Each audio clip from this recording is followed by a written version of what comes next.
चलिए, तो मैं आप सभी को बता रहा था कि आपके टोटल 15 चैप्टर हैं, ठीक है। 15 चैप्टर से रिलेटेड क्या क्या पढ़ना है पहले तो वो मैं बताऊंगा, और उस पढ़ने के दौरान आपको क्या क्या आना चाहिए, बेसिक चीज़ें जो प्रीवियस क्लास में आपने सीखा है, ठीक है। प्रीवियस क्लास में आपने बहुत सारी पॉइंट सीखे हैं, तो वो चीज़ें अगर आपको आ रहा है तो थोड़ा सा बुक ओपन करके आपने सीख लेना है। अगर आ रहा है, ठीक है, तब तो आपके लिए वेल एंड गुड है, ठीक है। जैसे मैंने कंटेंट यहाँ पे लिखा है, तो कंटेंट में बताऊंगा कि कौन कौन से चैप्टर हैं जिनको मुझे आपको कवर करके बताना है। बहुत ही आसान और बहुत ही सिंपल तरीके से मैं एक्सप्लेन करके बताऊंगा, ठीक है, सिंपल लैंग्वेज में, कि आपके दिमाग में बैठ जाए और आराम से उसको सॉल्व कर लो, ठीक है। आराम से उसे सॉल्व कर पाओ, उस तरीके से मैं आपको यहां पर बताने वाला हूं, ठीक है। तो देखिए, पहला जो चैप्टर है, चैप्टर नंबर जो 1 है, चैप्टर 1 की मैं बात कर रहा हूं। चैप्टर 1 वो है आपका रियल नंबर। रियल नंबर आपने 9th क्लास में पढ़ा था, नंबर सिस्टम। पहला चैप्टर क्या पढ़ा था? Number system. नंबर सिस्टम में ही आपका आ जाता है रियल नंबर, ठीक है। रियल नंबर, दुनिया की जितनी नंबर है ना, सब के सब रियल नंबर में आ जाती हैं। जितनी नंबर है सब रियल नंबर में आ जाती हैं। कुछ जो पॉसिबल नहीं होती हैं उनको नंबर को इमेजिनरी नंबर बोला जाता है, जो इसमें नहीं पढ़ना है। इमेजिनरी नंबर जिनको बोला जाता है काल्पनिक संख्याएं, इमेजिनरी नंबर, ठीक है, वो हमें नहीं पढ़ना है। वो जब 11th में जाएंगे, मैथमेटिक्स लेंगे, 12th में जाएंगे, तब उसको हम पढ़ते हैं इमेजिनरी को। कॉम्प्लेक्स नंबर क्या होता है, वो कंबाइन में रहता है, रियल और इमेजिनरी कंबाइन में रहता है कॉम्प्लेक्स नंबर में। तो रियल नंबर में क्या क्या सीखोगे, ठीक है, वो चीजें भी मैं बताऊंगा। रियल नंबर में आपको मैं बता दूं तो आपको पहला नंबर, तो ये आपको पता रहना चाहिए कि रेशनल किसको बोलते हैं और इरेशनल किसको बोलते हैं। इरेशनल नंबर, ठीक है, उसके बाद आपको रेशनल नंबर पता होना चाहिए। ये चीजें आपने 9th क्लास में सीखा है। रेशनल नंबर किसको बोला जाता है, इरेशनल नंबर किसको बोला जाता है, यहां पे प्रूफ करने के लिए आएगा, ठीक है। और इससे रिलेटेड अगर इंपॉर्टेंट पॉइंट बताऊं तो आपको यह भी पता होना चाहिए कि ऑड नंबर क्या होता है, इवन नंबर क्या होता है, नेचुरल नंबर क्या होता है, होल नंबर क्या होता है, प्राइम नंबर क्या होता है, कंपोजिट नंबर क्या होता है। ये सारे पॉइंट मैं यहां पर 1 बाय 1 करके लिख भी देता हूं, ठीक है। मैं 1 बाय 1 करके यहां पर आपको पॉइंट मैं बता भी देता हूं, ठीक है।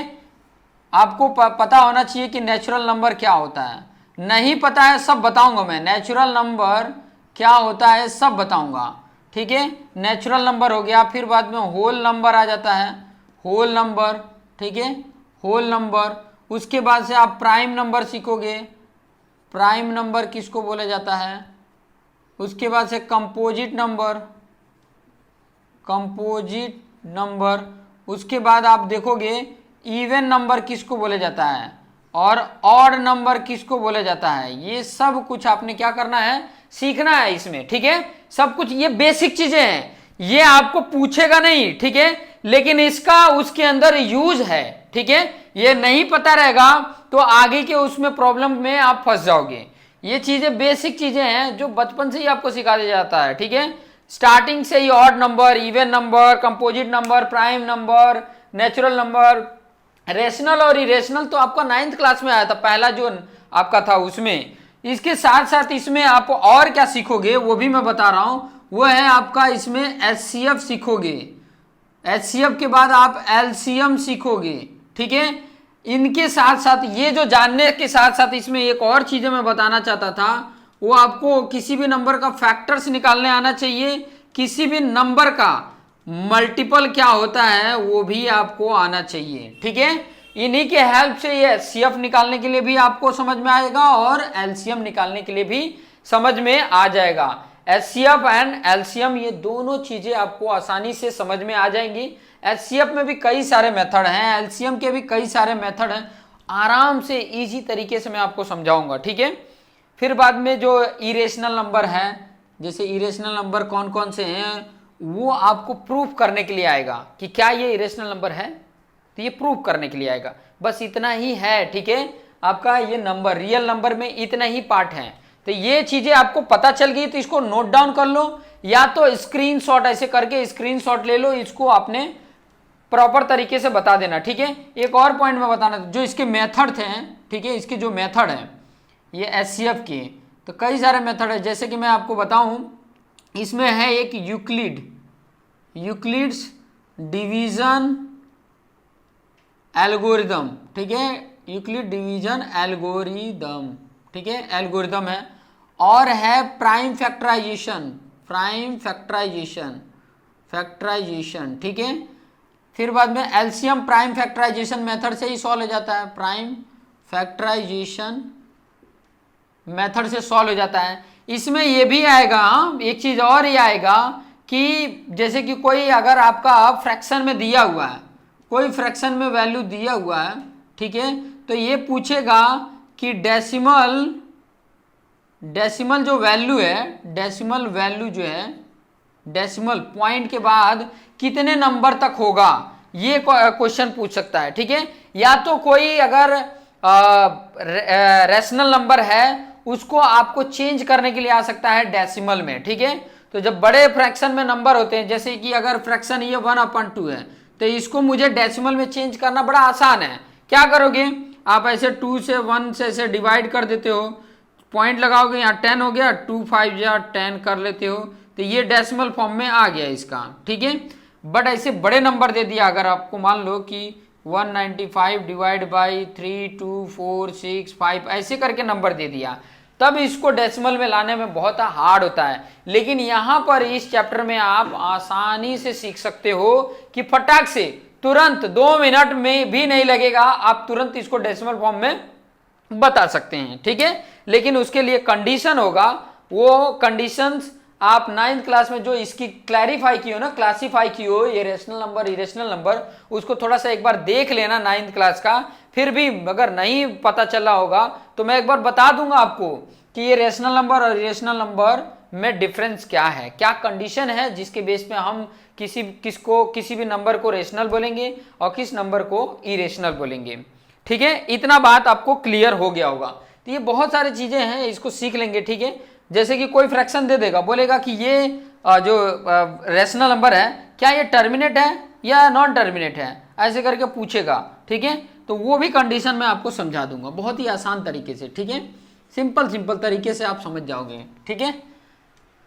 थोड़ा थोड़ा करके मैं समझा रहा हूँ, ठीक है, थोड़ा थोड़ा करके पॉइंट मैं आपको बताते जा रहा हूँ ताकि आपके लिए आसान हो सके, इजी हो सके। बहुत ज़्यादा डिटेल में मैं नहीं जाऊँगा यहाँ पे।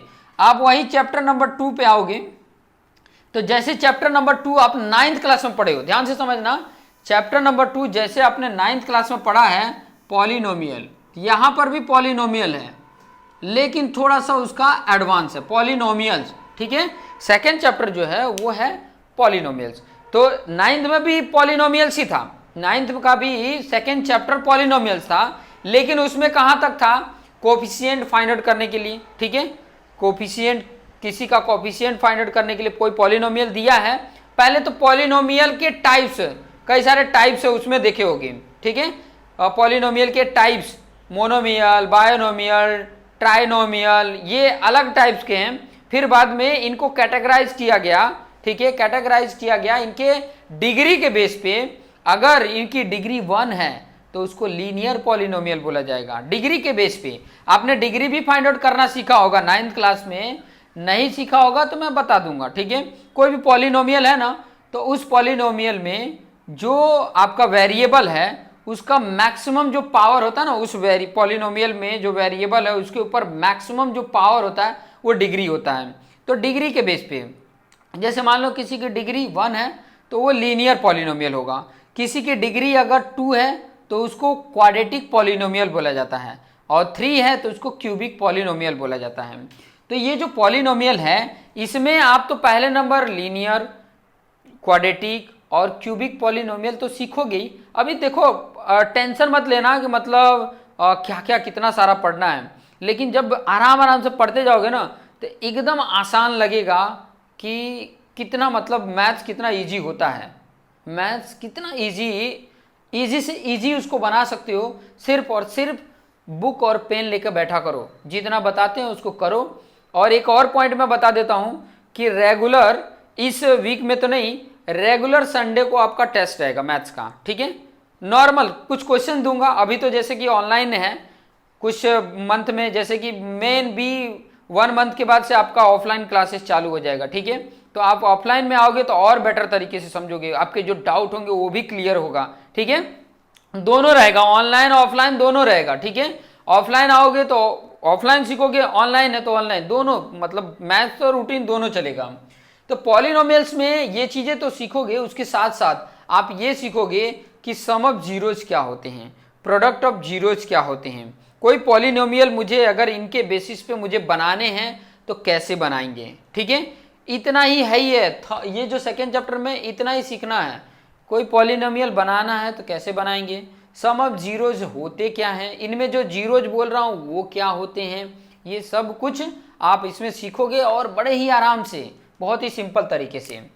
चैप्टर नंबर 3 में क्या सीखोगे, चैप्टर नंबर 3 जो है वो है आपका linear equation, linear equation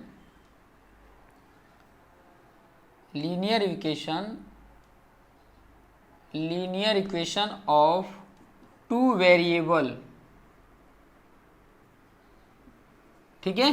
linear equation of two variable इस तरीके से है, मतलब चैप्टर का नाम में थोड़ा सा डिफरेंट हो सकता है। अच्छा, pair of linear equation in two variable, pair of linear equation है, यहां पर ऐड कर लेना, pair of linear equation in two variable,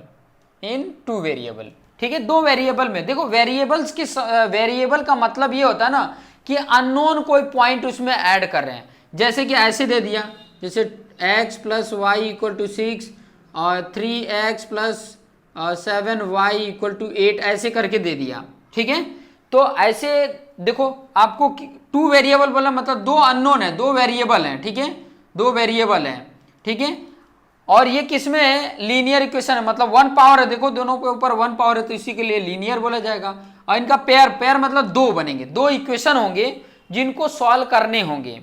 पहले तो आपको ये भी जानने होंगे कि कोई भी अगर दो इक्वेशन दिए गए हैं, वो दो इक्वेशन किस तरीके के हैं, किस तरीके का है, क्या वो दोनों का सॉल्यूशन मिलेगा या नहीं मिलेगा, या वो जो ये जो इक्वेशन की बात कर रहा हूं ना, लीनियर इक्वेशन, ये लाइन को रिप्रेजेंट करता है। कोई भी लाइन का इक्वेशन होता है, एक लाइन है उसका इक्वेशन हो सकता है x plus Y equal to 1। कोई दूसरी लाइन है जिसकी वैल्यू ऐसे देख सकता है 2x plus 2y equal to 5, ऐसे करके दे सकता है, ठीक है। तो ये लाइन का इक्वेशन है, लाइन का इक्वेशन है। इन लाइन को इक्वेशन को सॉल्व करने का यहाँ पे कई सारे मेथड है, वो चीजें सीखोगे, जैसे कि ग्राफिकल मेथड है, जैसे कि एलिमिनेशन मेथड है, सब्स्टिट्यूशन मेथड है, क्रॉस मल्टीप्लिकेशन मेथड है, ये सब चीजें हैं, ठीक है। किसमें है, इसमें है, ओके। और यही सॉल्व करने का मेथड सीख लिए, आपको आ गया, ठीक है। जैसे क्वेश्चन आप लोगों ने सुना होगा, जैसे कि मेरा एज मेरे फादर के एज से हाफ है, some 5 years later my age of my father age is 3/4, ऐसे करके हो गया, ठीक है, 3/4 हो गया। तो वो फिर बाद में बोलेगा कि प्रेजेंट मेरा एज और मेरे फादर का एज कितना है। तो वो जो प्रॉब्लम है उसको सॉल्व करने का इसी में सीखते हैं, ठीक है। वो इजी तरीके से आपको समझा देंगे, बहुत ही आसान तरीके से। चैप्टर नंबर 4 की बात कर रहे हैं। चैप्टर नंबर अगर मैं 4 की बात करूं तो चैप्टर नंबर 4 जो है उसको बोला जाता है, बोला नहीं जाता है, क्वाड्रेटिक इक्वेशन, क्वाड्रेटिक इक्वेशन, ठीक है, क्वाड्रेटिक इक्वेशन है। पॉलिनोमियल में क्वाड्रेटिक पॉलिनोमियल होता है, ठीक है। अब वही एक इक्वल वाला उसमें वैल्यू करके कर दिया जाता है तो क्वाड्रेटिक इक्वेशन बन जाता है। तो क्वाड्रेटिक इक्वेशन को भी सॉल्व करना, ठीक है। क्वाड्रेटिक इक्वेशन को सॉल्व करने के लिए भी कई सारे मेथड है, जैसे कि क्वाड्रेटिक फार्मूला है, ठीक है। क्वाड्रेटिक फार्मूला के साथ साथ फैक्टराइजेशन मेथड भी है, वो भी, फिर बाद में परफेक्ट स्क्वायर मेथड भी है। वो सब चीज़ें मैं आराम से चैप्टर वाइज में बताऊंगा, ठीक है, सब कुछ मैं बता दूंगा। चैप्टर नंबर 5 अगर देखोगे तो वो है अरिथमेटिक प्रोग्रेशन, अरिथमेटिक प्रोग्रेशन, ठीक है, अरिथमेटिक प्रोग्रेशन। अरिथमेटिक प्रोग्रेशन को शॉर्ट में एपी बोला जाता है, एपी, ठीक है। इसमें इंपॉर्टेंट क्या होता है, आपको एपी कभी पहचान सकते हो, कोई भी लिस्ट ऑफ नंबर दिया होगा, कोई लिस्ट ऑफ नंबर दिया है, ठीक है, एक सीरीज दी हुई है, तो वो एपी है या नहीं है वो कैसे पहचानते हैं, वो पहचानते हैं कॉमन डिफरेंस से, कॉमन डिफरेंट, ठीक है, कॉमन डिफरेंस से हम उसको क्या समझ पाते हैं कि ये एपी है या नहीं है, ठीक है, एपी है या नहीं है वो कॉमन डिफरेंस से आता है। फिर बाद में जैसे होता है ना, मैं ये बोलूं कि कोई एक सीरीज दी हुई है तो 10वें नंबर पे कौन सा नंबर होगा, ऐसे करके पूछ लेगा। कोई एपी का सीरीज दिया हुआ, बोल दिया कि मान लो कि 1 से लेके 100 तक है, तो 1 से लेके 100 तक नेचुरल नंबर हैं, तो इनका सम कितना होगा, इनको अगर सब नंबर को ऐड किया जाए, जैसे 1 है, 2 है, 3 है, 4 है, 5 है, ऐसे 100 तक है, इनको अगर सम किया जाए, ऐड किया जाए तो कितना नंबर होगा। तो ये सब चीजें फटाफट सॉल्व करने के लिए एपी में सीखते हैं, ठीक है। एपी में जैसे कोई सीरीज दिया, जैसे मान लो कि इवन नंबर है, ध्यान से समझना, इवन नंबर, और जैसे इवन नंबर क्या है, 0 होता है, 2 होता है, 4, 6, 8, 10, 12, 14, 16, 18, ऐसे करके ये सीरीज गया है। मैं ऐसा पूछूं कि 20वें नंबर पे क्या आएगा, 20 नंबर्स, जो 20th टर्म है वो कौन सा नंबर होगा, तो 20 नंबर ऐसे काउंट तो करने नहीं जाओगे। या बोल दिया मैंने अगर ये सीरीज है तो 100 नंबर पे क्या आएगा, तो ये सब चीजें तब कैलकुलेट कर पाओगे जब आपको एपी आता रहेगा अच्छे से। बहुत अच्छा है, बहुत इजी चैप्टर है, ठीक है, बहुत इजी है। उन नंबरों का सम फाइंड आउट करना है, मतलब एडिशन क्या होगा वो भी आप आसानी से इसमें सॉल्व कर सकते हो। नेक्स्ट है आपका चैप्टर नंबर 6 की बात करना है। चैप्टर नंबर 6 जो है वो है आपका ट्राइंगल्स, ठीक है। ट्राइंगल में देखो, चैप्टर नंबर 6 आपने 9th में भी पढ़ा है, उसका नाम भी ट्राइंगल ही है, ठीक है। लेकिन वहां पर आपने क्या पढ़ा है ट्राइंगल में, आपने उसमें ट्राइंगल में आपने टाइप्स भी देखा होगा, ट्राइंगल के कौन कौन से टाइप्स हैं, यहाँ पे भी मैं टाइप्स बताऊंगा। आपने 9th क्लास में कॉन्ग्रुएंसी पढ़ा है, कॉन्ग्रुएंसी रूल, ठीक है। कॉन्ग्रुएंट, कोई भी दो ट्राइंगल एक दूसरे के कॉन्ग्रुएंट कब होंगे, उसके रूल्स कंडीशन आपने पढ़ा है। इसमें उसके एडवांस थोड़ा सा है। एडवांस क्या है, सिमिलैरिटी यहां पर देखना है, सिमिलैरिटी सिमिलर है या नहीं है, ठीक है। ये भी बताऊंगा कि कॉन्ग्रुएंट और सिमिलर में क्या डिफरेंट है, थोड़ा सा आसान। अगर आपको कॉन्ग्रुएंसी नहीं आता होगा तो देखो एक और पॉइंट मैं बता देता हूं ना, हेजिटेशन आपके अंदर नहीं होना चाहिए। हेजिटेशन मतलब जैसे कोई चीज नहीं आता होता है ना, तो हम बैठे रहते हैं, सर से पूछें या नहीं पूछें, सर बताएंगे या नहीं बताएंगे, तो ये हेजिटेशन वाला सबसे बड़ी खराब बीमारी होती है। ये नहीं होना चाहिए। जो भी नहीं आता है, जैसे कि यहाँ पर ऑनलाइन चल रहा है, तो यहाँ पर आपके सामने ऑप्शन है कि सर मुझे ये पॉइंट नहीं समझ में आता है, आप मुझे बताइए, तो आप अनम्यूट करके आप वो क्वेश्चन पूछ सकते हैं, ठीक है। हालांकि मैं आपको बताते रहूँगा, हर पॉइंट में आपको समझाते रहूँगा कि यहाँ पर पॉइंट समझ में आया या नहीं आया। अभी तो नॉर्मली पूरा चैप्टर को मैं एनालिसिस ओवरव्यू दे रहा हूँ, तो नॉर्मली इसमें उतना पूछने वाली जरूरत नहीं है, क्योंकि अभी तो शुरुआत कर रहे हैं ना। कुछ बताएं, कुछ समझाएं, उसमें डाउट हो तो फिर बाद में पूछने का समय देंगे ना। अभी तो आपको समझा रहे हैं, अभी थोड़ा सा पढ़ते जाइए, फिर कुछ समय के बाद आपको डाउट आएगा। अभी शुरुआत में नहीं डाउट आएगा, शुरुआत में अभी फ्रेश हो, ठीक है, फ्रेश हो, ताजे हो। तो सिमिलैरिटी पढ़ोगे, उसमें थेल्स थ्योरम पढ़ोगे, कोई भी दो ट्राइंगल मतलब एक दूसरे के सिमिलर है या नहीं है, सिमिलर होने के लिए क्या कंडीशन है, वो सब कुछ बता दूंगा। इजी लगेगा, बहुत ही आसान लगेगा। चैप्टर नंबर 7 जो है वो है कोऑर्डिनेट ज्योमेट्री, ठीक है। कोऑर्डिनेट ज्योमेट्री में आपका कार्टेशियन आ जाता है, एक्स और वाई के फॉर्म में रहेगा, ठीक है। एक्स और Y, this is the ordinate. जैसे आपने ये पढ़ा होगा इसके बारे में, this is the first quadrant, फिर उसके बाद से सेकंड क्वाड्रेंट यहाँ पे आ जाता है, फिर थर्ड क्वाड्रेंट आ जाता है, फिर फोर्थ क्वाड्रेंट आ जाता है। इस तरीके से आपको यहाँ पर पता होगा कि यहाँ पे एक्स की वैल्यू दोनों प्लस होता है, यहाँ पर एक्स की वैल्यू माइनस, ये प्लस हो जाता है, फिर उसके बाद से ऐसे करके क्वाड्रेंट होता है। ये सब चीज़ें पता है, लेकिन क्वाड्रेंट नहीं आपको पूछेगा, क्वाड्रेंट नहीं पूछने वाला, ये पूछेगा आपको क्या क्या चीज़ें। ये जो इसका जो पॉइंट होता है ना यहाँ पर 0 0, तो इसको क्या बोला जाता है, इसको ओरिजिन पॉइंट बोला जाता है, जहाँ पे दोनों इंटरसेक्ट करते हैं ना। जैसे ये x की है, ये y का है, यहाँ पे x का पॉजिटिव होता है, यहाँ पे x का मान निगेटिव होता है, यहाँ y का पॉजिटिव, या y का निगेटिव होता है, उसी के बेस से ये मार्किंग रहती है। ठीक है, तो ये सब चीज़ें भी आसानी से समझा दूंगा, ज़्यादा उतना डरने की जरूरत नहीं है। कोऑर्डिनेट ज्योमेट्री में क्या आएगा, डिस्टेंस फॉर्मूला आएगा। डिस्टेंस, 2 पॉइंट है, इनके बीच का डिस्टेंस क्या है। ठीक है, मान लो ये P है ये Q है, इनके बीच का डिस्टेंस क्या होगा, तो डिस्टेंस फॉर्मूला आ जाएगा। फिर बाद में मिड पॉइंट फाइंड आउट करने के लिए आ जाएगा मिड पॉइंट। ठीक है, मिड पॉइंट फॉर्मूला आ जाएगा। उसी के बेस पे आप यहाँ पर ये भी सीख सकते हो सेक्शन फॉर्मूला क्या होता है, सेक्शन फॉर्मूला, ये सब चीज़ें आपको यहाँ पर सीखने को मिलेगा। चैप्टर नंबर 8 की अगर मैं बात करूँ तो वो है आपका, यहाँ से चालू होगा ट्रिग्नोमेट्री, यहाँ से आपका एडवांस मैथ्स भी इसको बोला जाता है, ट्रिग्नोमेट्री। ठीक ना, ट्रिग्नोमेट्री में आपको मतलब यहाँ से ना आपको कुछ नया आपको देखने को मिलेगा, शायद आपने नहीं पढ़ा होगा क्योंकि 9th में नहीं है, तो ट्रिग्नोमेट्री आपको एक नया चीज सीखने को मिलेगा। ठीक है, साइन, कॉस, टेन, सेक, कॉसेक, ये आपके लिए नया होगा, तो ये चीजें भी मैं बहुत अच्छे से बहुत आराम से सिखाऊंगा। ठीक है, नॉर्मली क्या होता है, देखो अभी क्या है, ऑनलाइन ही चल रहा है। ठीक है, बहुत सारे बच्चे आराम से घर पे बैठे हुए हैं, तो आराम से बैठने में क्या होता है कि उनका मतलब जो बेसिक रूटीन है वो बहुत स्लो हो गया रहता है, पढ़ने वाला जो वर्क रहता है बहुत स्लो हो गया रहता है। इसीलिए हम जो बच्चे हैं उनको धीरे धीरे अभी शुरुआत लाइन पर लेकर आएंगे। ठीक है, धीरे धीरे जब उनका थोड़ा सा माइंड जब मैच्योर हो जाएगा ना, तब ये सब चीज़ें मैं बताऊंगा ना, तो उनको ऑटोमेटिक बढ़ेगा कि मुझे ये चीज़ें सीखना है, कुछ नया है, मुझे जानने की ज़रूरत है। तो ट्रिग्नोमेट्री में भी आपको ये नया है, तो इसमें अभी मैं कुछ भी बोलूंगा ना तो फिर भैंस के आगे बीन बजाने जैसा हो जाएगा।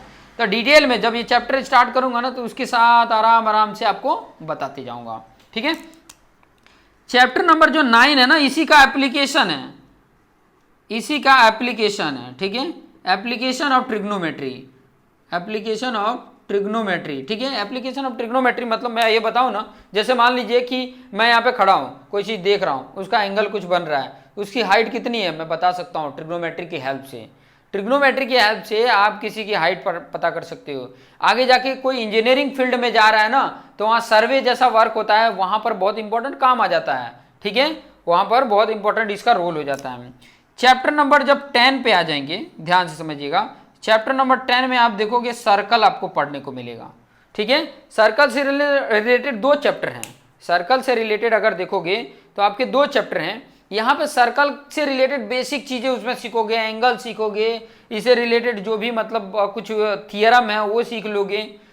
ट्रिग्नोमेट्री में भी थियरम है, बहुत ही आसान थियरम है। ठीक है, जिसको जिसको ना ज्योमेट्री में प्रॉब्लम होगा ना वो यहाँ पर आसान हो जाएगा, जिसको जिसको एडवांस मैथ में प्रॉब्लम होगा ना बहुत ही आसान हो जाएगा। ठीक है, बशर्ते आपको अपना पेशेंस बना के रखना पड़ेगा, अपने पावर को थोड़ा सा इंक्रीज करके रखना पड़ेगा कि I am able to do this. ठीक है, मेरे अंदर वो पावर है कि मैं बैठ के वो कर सकता हूं, मेरे अंदर वो पावर है कि मैं बैठ के जो समझाया जा रहा है उसको करूं, जो मुझे काम दिया जा रहा है उसको मैं करूं।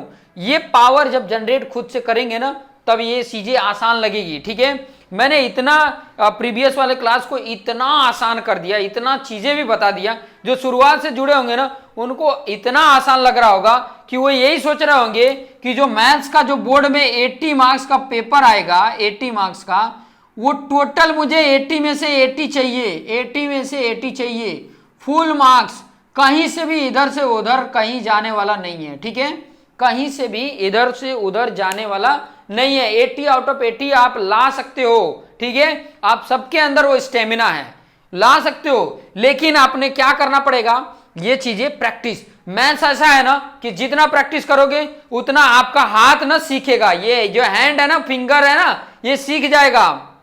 कुछ चीजें आपका दिमाग नहीं चलेगा, उतना काम ये फटाक से कर देगा। तो अपने हाथ को प्रैक्टिस में लाना है, दिमाग को यूज करना है, हाथ को प्रैक्टिस में लाना है। Practice makes man perfect. ठीक है, तो मैथ्स के लिए बहुत ही सुटेबल हो बैठता है। तो सर्कल से रिलेटेड सीखोगे। सर्कल में यहाँ पे देखोगे ना कि सर्कल क्या होता है, उसका सेंटर क्या होता है, रेडियस क्या होता है, डायमीटर क्या होता है, कॉर्ड क्या होता है, सीकेंट क्या होता है, उसके टेंजेंट क्या होते हैं, ये सब कुछ मैं डिटेल में आपको समझाऊंगा कि ताकि आपके लिए सर्कल आसान हो सके। चैप्टर नंबर जब 11 पे आओगे तो आपका आ जाएगा कंस्ट्रक्शन। ठीक है, ये आ जाता है कंस्ट्रक्शन। तो कंस्ट्रक्शन में इसमें क्या है, कोई लाइन है उसको डिवाइड करने के लिए आ जाएगा। ठीक है, कोई ट्राइंगल है वो किसी रेशियो में उसको दूसरा ट्रायंगल बनाना है तो वो आ जाएगा, कोई सर्कल है उसके ऊपर टेंजेंट बनाना है वो आ जाएगा, ठीक है। तो ये इतना पॉइंट आ जाएगा आपको, इतना ये 11th वाले लेसन में आपको सीख जाना है, ठीक है। 11th वाले लेसन में आपको यहाँ पे सीख जाना है। कुछ पॉइंट कुछ और चैप्टर हैं, जैसे कि 4 चैप्टर और हैं, वो यहाँ पर मैं बता देता हूँ। 4 चैप्टर और हैं वो यहाँ पे बता देता हूँ। जैसे कि चैप्टर नंबर अगर मैं 12 की बात करूँ तो चैप्टर नंबर जो 12 है वो है area related to circle, area related to circle. पहले नंबर तो इसका पहला एक्सरसाइज जो है ना वो आपका देखेगा सर्कल का एरिया से रिलेटेड कैलकुलेट करने के लिए आ जाएगा, ठीक है। दूसरे एक्सरसाइज में जाओगे ना तो सेक्टर क्या होता है, सेगमेंट क्या होता है, इनके एरिया कैलकुलेशन आ जाएगा, ठीक है। मैं बताऊंगा कि आप कहाँ वीक हो तो इसके लिए ये प्रिपेयर करने की जरूरत है, वो सब कुछ मैं बताऊंगा, ठीक है। तो एरिया रिलेटेड टू सर्कल ये पॉइंट है, बहुत ही कम, 5 मिनट रह गया, 5 मिनट में मैं बता देता हूं। चैप्टर नंबर 13 ध्यान रखना, हाँ चैप्टर नंबर 13 अगर देखोगे तो सरफेस एरिया एंड वॉल्यूम है, सरफेस एरिया एंड वॉल्यूम, ठीक है। सरफेस एरिया एंड वॉल्यूम किसका, सरफेस एरिया और वॉल्यूम किसका आएगा, सॉलिड का आएगा, ठीक है। इसके प्रीवियस 9th क्लास में आप लोगों ने भी पढ़ा है, ये surface area and volume 13 chapter ही है। 9th क्लास में भी यही है, फॉर्मूला भी वही है, ठीक है। फॉर्मूला अगर अच्छे से लर्न किए हो तो यहाँ पर काम आएगा, नहीं लर्न किए हैं यहाँ पर फिर आएगा, फिर करने के लिए मिलेगा, ठीक है। करने पड़ेंगे फॉर्मूले, यहाँ पे थोड़ा लर्न करना पड़ेगा। कुछ सॉलिड हैं जिनके फॉर्मूले हमें याद रखने हैं, सरफेस एरिया और उनके वॉल्यूम, ठीक है। उसके बाद से चैप्टर नंबर 14 पे जब आओगे तो वो है स्टैटिस्टिक, ठीक है। स्टैटिस्टिक्स में आपको क्या 3 ही चीजें सीखनी है, एक तो आपको मीन सीखना है, एक आपको मीडियन सीखना है और एक आपको मोड सीखना है आपके 9th क्लास में भी यही था, बट वहां पे क्या था ना थोड़ा सा इजी वर्जन में दिया था, कुछ ग्राफ बनाने के लिए दिया था, ठीक है। लेकिन यहां पर ना बड़े बड़े नंबर हैं, ठीक है। अगर मान लो कि जिसको ये स्टैटिस्टिक्स आता है ना, जैसे मान लो कोई 10th क्लास के बाद मान लो कॉमर्स ज्वाइन करने वाला है तो उसके लिए ये बहुत ही बेहतरीन है, ठीक है। ये सब चीजें उसको आना चाहिए।